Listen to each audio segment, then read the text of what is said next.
Lakers will dominate the Western Conference again. Is Luka ready for the West? Will Nikola Jokic dominate once healthy? Can LeBron win again? Will the Warriors repeat? Let's get into my Western Conference predictions for the 2023 NBA season.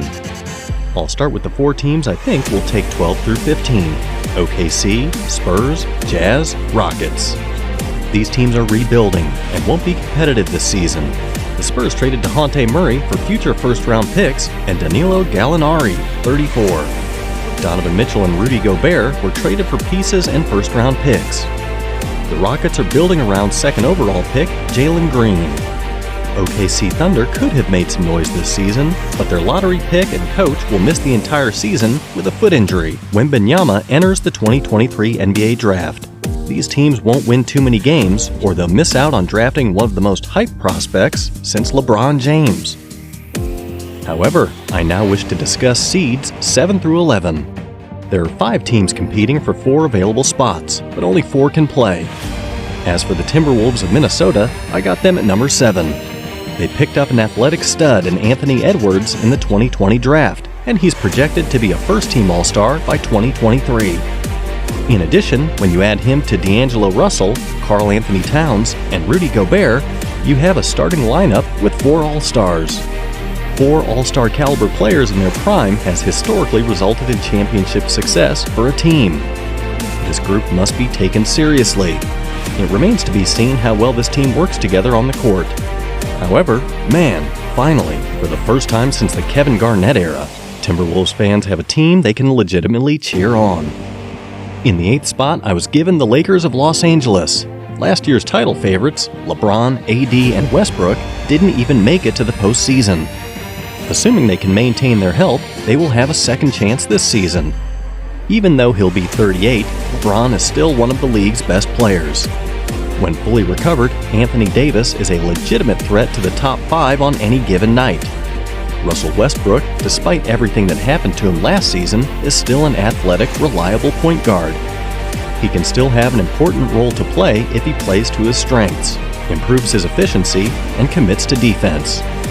Darvin Ham was just brought in as the new head coach for the Lakers. He helped Mike Budenholzer and the 2021 Milwaukee Bucks, who went on to win the NBA Finals and the title as an assistant coach. To that end, I'm excited to see how he prepares this team to compete in the upcoming season. The Pelicans of the Big Easy are my 9th pick. CJ McCollum, Zion Williamson, and Brandon Ingram. The outcome of this intrigues me. So what if they didn't have the 2019 first overall pick when they made the playoffs last year? We haven't seen him play in a real game in ages, but we should remember that in his second season, he averaged 27 points on 61% shooting. That's on par with Shaq's stats. What I wouldn't give to not be the one responsible for his safety. With Willie Green as their head coach and their big 3 on the court, the Pelicans should be in the hunt for a postseason berth. The Portland Trail Blazers were my 10th pick. After trading away McCollum and signing 23-year-old Anthony Simmons to a 4-year, $100 million contract, it would appear that they are currently in the rebuilding phase. However, a closer examination of the roster reveals a team in its prime, led by an established superstar in Damian Lillard. They still have Jusuf Nurkic, Josh Hart, and a bunch of other role players, and they just got Jeremy Grant and Gary Payton II. Playing in the play-in tournament with Dame Time at the helm, they have a shot at surprising their opponent and moving up to the 8th spot in the tournament. As a final note here, the Sacramento Kings are the 11th best team in the league. They don't have a terrible team, but I don't have faith in the management. To put it another way, did you know that the Kings have the longest active postseason absence? Yeah. Due to the strength of the Western Conference, I don't see Sacramento making the playoffs again until at least 2023. On the plus side, I plan to add Domantas Sabonis to my fantasy basketball team through the draft. Alright, now let's move on to the remaining teams. At number 6, I got the Phoenix Suns. I know they were the number 1 seed last season, but Chris Paul is now 37 and was exposed on defense last year in the playoffs. Every team is going to do exactly what the Pelicans and Mavericks did, which is attack Chris Paul when he's on defense. The Suns, they also did so much trash talking last season that they're going to have a target on their backs this year. I see them as the 6th seed for the 2023 season. At number 5, I got the Memphis Grizzlies. Draymond Green said on his podcast that it's going to be a lot harder for them to win now that they're expected to. Teams are going to be circling them on their calendar, and on a nightly basis, they're going to have teams coming at them hard. This is Ja Morant's year to shine through. If he can handle the pressure which comes along with expectations and will his team to where they were last season, or even higher, then he would have truly launched himself into superstardom. I don't see that happening, however, and I got them here at number 5. At number 4, I got the Dallas Mavericks. Most teams have a core of a few players. I mean, the Warriors have Steph, Clay, and Draymond. The Lakers have LeBron, AD, and Westbrook. The Bucks have Giannis, Middleton, and Holiday. But for the Mavericks, they have a core consisting of one player, Luka Doncic. This actually reminds me a lot of the pre-Miami LeBron when the Cavaliers were just a one-man army with one man putting the team on his back. Luka is doing the same thing at the moment. He is the Dallas Mavericks. Anyways, unlike last season, he looks to be in great shape going into the 2023 season. But still, it's really unfortunate that at the moment the Mavericks haven't been able to acquire a second or third All-Star, because when they do, they're truly going to be a perennial championship contender with Luka at the helm. At number 3, I got the Los Angeles Clippers. Last season, with Kawhi missing the whole year, and with Paul George only playing in 31 games, the Clippers still had the 8th best record in the West. But with a 2-time Finals MVP in Kawhi coming back healthy, and with a 6-time All-NBA selection, PG-13 back in the mix, this team is definitely going to rack up wins. The Los Angeles Clippers are not only top-heavy with their 2 stars, but they're deep as well. I see them taking up the 3 seed. At number 2, I got the defending champions, the Golden State Warriors, taking up the 2 seed. This team is completely loaded and will probably have 5 All-Star caliber players: Steph, Clay, Draymond, Wiggins, and Poole. Sheesh, guys.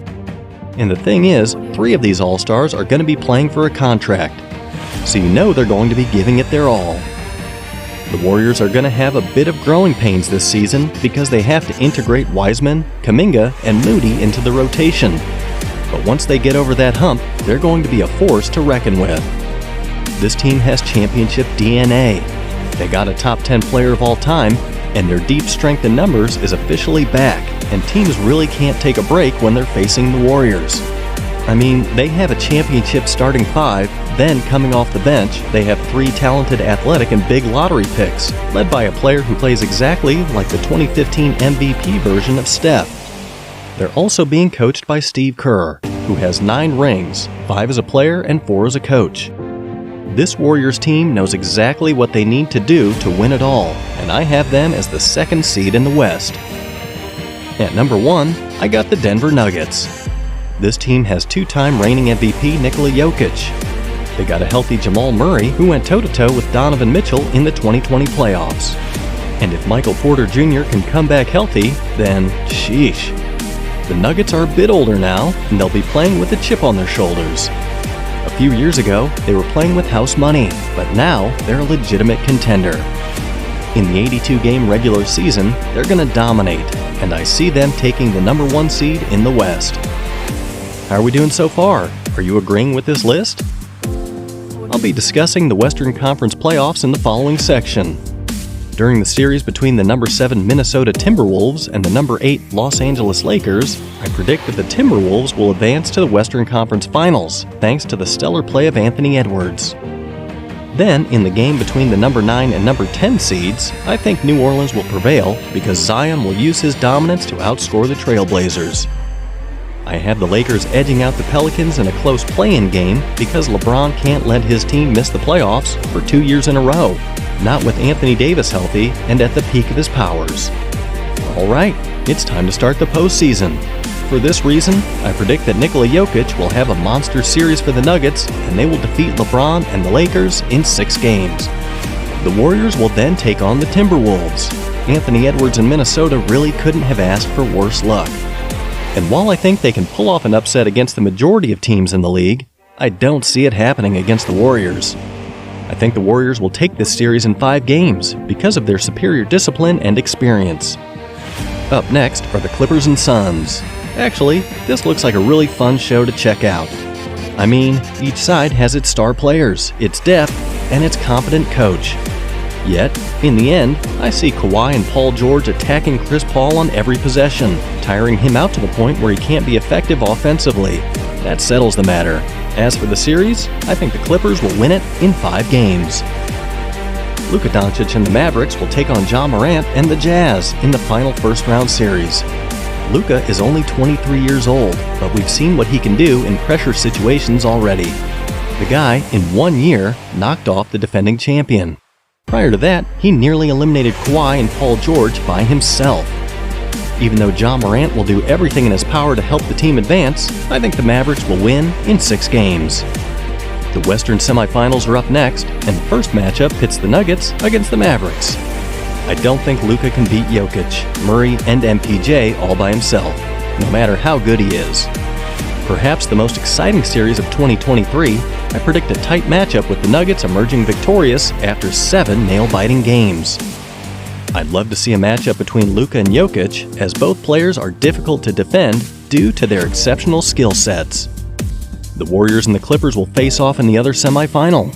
In this video, I went into detail about why I think the Warriors would annihilate the Clippers, but to recap, it's because Wiggins can neutralize Kawhi and Curry is unstoppable.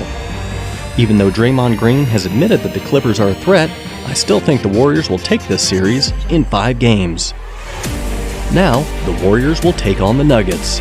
Steph Curry and the rest of the team can win in 2022 in 5 games without much trouble. But adding Jamal Murray and MPJ will make things much more difficult.